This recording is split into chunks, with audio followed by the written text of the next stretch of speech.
Pernah nggak sih kamu mikir, kenapa orang kerja begitu keras? Atau kenapa ada orang yang taat banget sama aturan, sementara ada juga yang lebih nurut sama karisma seorang pemimpin? Kalau kamu pernah mikir kayak gitu, percayalah, kamu nggak sendirian. Dulu ada seorang pemikir besar dari Jerman, namanya Max Weber, yang juga penasaran sama hal-hal kayak gini. Weber lahir tahun ke 1864. Dia bukan cuma sosiolog, tapi juga seorang filsuf dan ekonom. Dia dikenal sebagai salah satu bapak sosiologi modern, sejajar dengan Karl Marx dan Emil Durkheim. Bedanya, kalau Marx lebih sering ngomongin soal kelas dan ekonomi, Weber justru melihat masyarakat dari sisi yang lebih luas. Dia tertarik pada nilai, budaya, agama, sampai bagaimana manusia bikin aturan untuk hidup bersama. Menurut Weber, manusia itu bertindak karena ada makna. Kita nggak asal gerak, ada yang bertindak karena perhitungan jelas.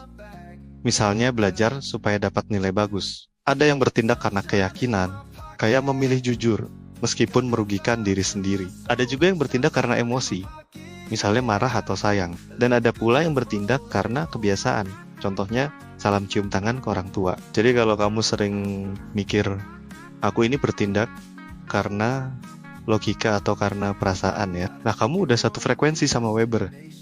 Salah satu karyanya yang paling terkenal adalah Etika Protestan dan Semangat Kapitalisme. Weber bilang, etika kerja dari tradisi Protestan, khususnya Calvinis, membentuk budaya disiplin, kerja keras, hidup hemat, dan berpikir rasional. Dari situ lahirlah semangat kapitalisme modern. Artinya, budaya dan keyakinan ternyata bisa memengaruhi sistem ekonomi besar. Jadi jangan remehkan nilai atau prinsip yang kamu pegang.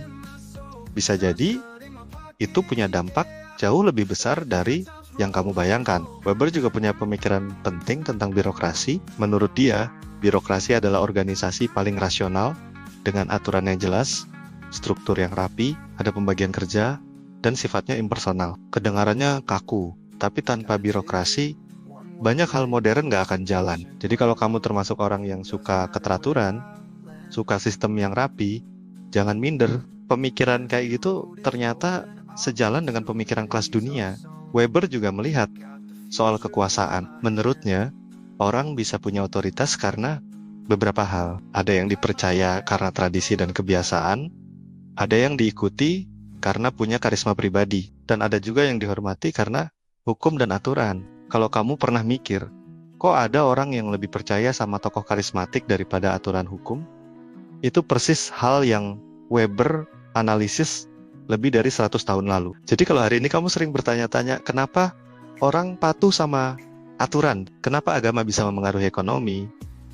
Kenapa organisasi butuh struktur? Atau kenapa pemimpin karismatik bisa bikin orang rela nurut? Jangan anggap itu aneh. Kamu lagi mikirin hal-hal yang sama dengan Max Weber.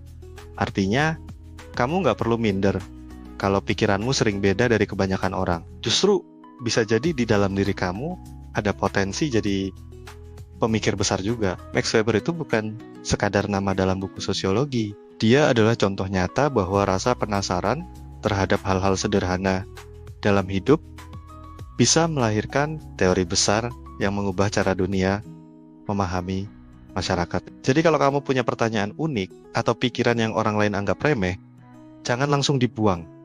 Simpan, rawat, dan terus dipertajam. Siapa tahu itu yang bikin kamu jadi Weber berikutnya.